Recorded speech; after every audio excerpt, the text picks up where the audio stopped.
Welcome to Swill and Grog's A Wonderful World of Beer. Once again, I'm joined by Tim, who comes all the way from the United Kingdom.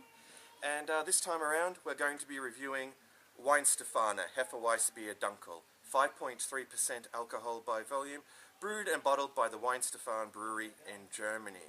Now, this is a Dunkelweizen, of course, and it happens to be one of my favourite styles of beer. I'm very interested to see how it stacks up against Franziskaner and Paulaner, well, the Franziskaner and Paulaner, Dunkels that I've, reviewed before, that I both found extraordinarily good. Now, this is brewed, of course, by the world's oldest brewery that was founded in 1040 AD. So one would think that this is going to be pretty darn good. Tim, have you actually tried any Weihenstephaner brews over in the UK at all? Yes, I have. I've tried them, well, only once actually. I was at a market in Gloucester, and there was a bloke selling Weihenstephaner on draft, and so I was interested in trying it. And it was only about 11 in the morning, but he said to me, well, it's 5 o'clock somewhere in the world, mate, so have a go at it now. So that's what I did. So I had a draft glass of Weihenstephaner, and I really liked it. Do you remember which one it was? I don't remember which one it was, but it was very, very enjoyable. So they're all a new experience to me. So yeah, they certainly make some very solid brews, but you would expect that from a brewery that's been around since 1040. Anyway, I think that it's high time that we crack these lovely 500ml bottles of Weihenstephaner Hefeweißbier Dunkel open and make an assessment. Tim will be pouring his into my Weihenstephaner wheat beer glass, and I'll be using my Spiegelau wheat beer glass. So let's see how it stacks up against those other Dunkelweizens that I've tried in the past. Some nice smoke there. Usually have to give this a fairly gentle pour, because these glasses just seem to give the beer a really good head, like, regardless. So if you really pour it aggressively, you're just going to have like 3/4 of a glass of frothy head. And just swish this around. Okay, just to get that sediment out. Okay. Alright, so I was probably just a bit too gentle, like, with my pour. Yours is more like how it should be. I really didn't want to, get like, that much head happening, as, is often the case. But, yeah, there's definitely a lot of, bits coming down there. Yeah, definitely a lot of, sediment and particulate matter present there. As far as the, appearance goes, it's a hazy brown, almost kind of... Very cloudy. Yeah, very cloudy or hazy. A lot of carbonation. Sort of, brownish colour, almost just a little brown, sort of, has a sort of amber sort of hue to it, but, yeah, I mean, I would say, very hazy kind of, brown colour, with this amber sort of hue, with, a very decent amount of carbonation there. When I poured it, I think I had about, 2 fingers of, beige head. I've got 2 fingers and a bit. Yeah, about 2 and a bit fingers of beige head. But, look, it does look awfully good. Anyway, let's move on to the aroma. There's definite banana. Oh yeah, that banana's there. And there's some, barley malt and, caramel. Yeah. Definitely, there's some yeast present there. Definitely very sort of, bready sort of a, aroma, but, really does compel one to want to just, dive into this. Anything else that you're detecting in the aroma there? Well, I'll say, banana's the main thing I'm getting. Yeah, it's definitely a lot of banana. It was, straight away, that came out of the bottle straight away, so. Not as strong though as the banana smell you get from just your straight up Hefeweizen. There's there's some malt in there as well, but it just smells just fantastic. Anyway, shoe fly, once again, yeah, the flies are here to yeah, pose a real threat to yeah, this review. Yeah, the last thing I want, as I've said before, is one of them landing in this lovely brew. So you really got to be careful here in Australia, even at this time of year. Anyway, I'm skewing off on a tangent there. I think it's time that we did the taste test, the most important part of the review. So cheers to you, Tim, and a huge cheers to our viewers out there. Let's dive into this.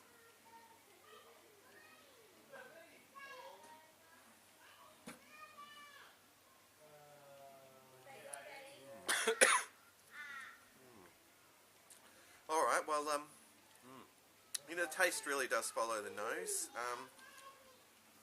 And I'm getting those bready malts up front.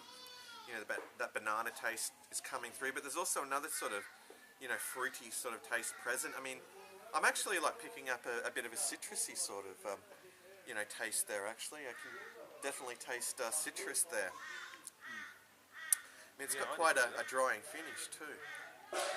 And the body itself is, you know, a bit lighter than what I was kind of expecting, you know, from, you know, this type of a brew, you know, being a Dunkelweizen. It's certainly, yeah, very interesting. I will need to have another gulp like you, Tim.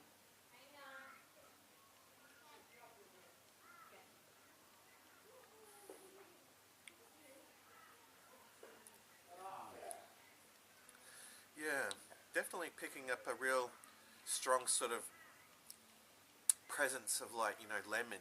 Yeah, lemony citrusy. Yeah, a lemony citrusy sort of, you know, taste that really does sort of linger in the palate. I mean, you definitely get those, you know, bready sort of malts up front, you know, that wheatiness, the yeast, the caramel sort of flavour, but in the finish there's definitely this lemony sort of zing that just, you know, bounces around the palate. Yeah.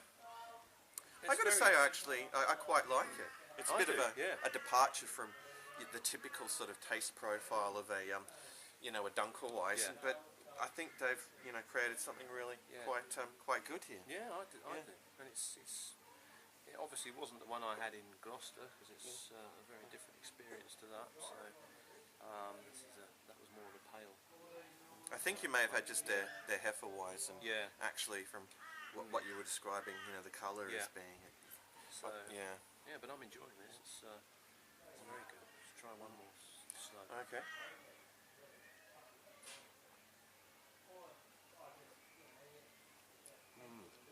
No, it's just delicious. Yeah, I mean, what would you say in terms of its drinkability? Oh, I'd say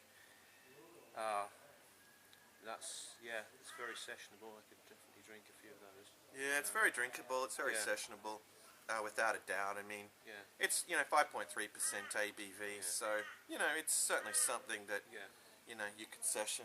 Yeah. Yeah. It's, you know, very moreish.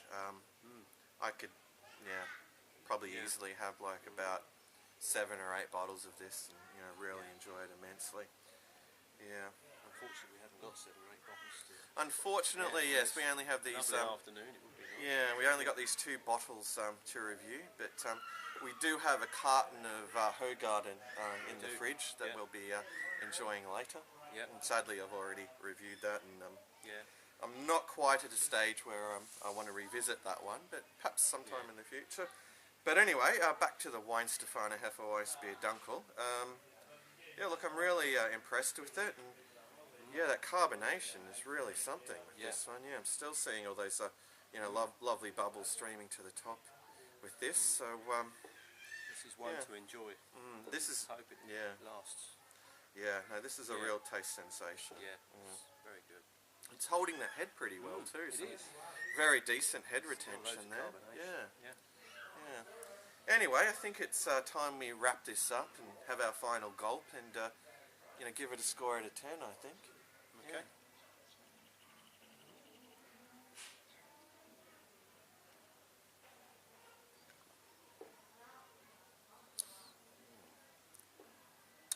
Alright, well, look, in conclusion, I think Weihenstephaner Hefeweizen Dunkel is, you know, a really delicious Dunkelweizen, and it's certainly one, you know, that, well, I guess you could say that Weihenstephaner have kind of put their own sort of unique spin on it.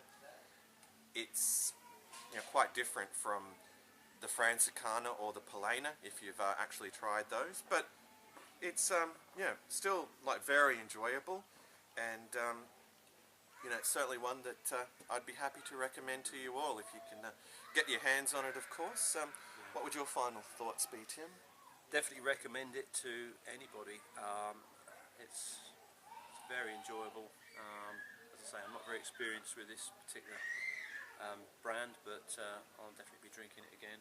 I'll definitely be looking for this one again. So yeah, well, there you go, folks. So it's time for us to give it a score out of 10. So I would say, in terms of a score out of 10, I would be more than happy to give this 8.75. And I'd give it a 9.5. A 9.5. So 8.75 and 9.5. What does that actually even out to? About just over a 9. Yeah, 9 point. We'll call it a 9, shall we? Okay, let's just call it a 9. Yeah. Okay, so 9 out of 10. That's a pretty damn good score for sorry, I was going to say Polana. Good lord, I'm losing the plot here. Now that's a really good score for Weihenstephaner Hefeweißbier Dunkel. So there you go, folks. 9 out of 10. So anyway, that does bring us to the end of yet another Swill and Grog beer review. Thanks for joining us, and until next time, fare thee well, all.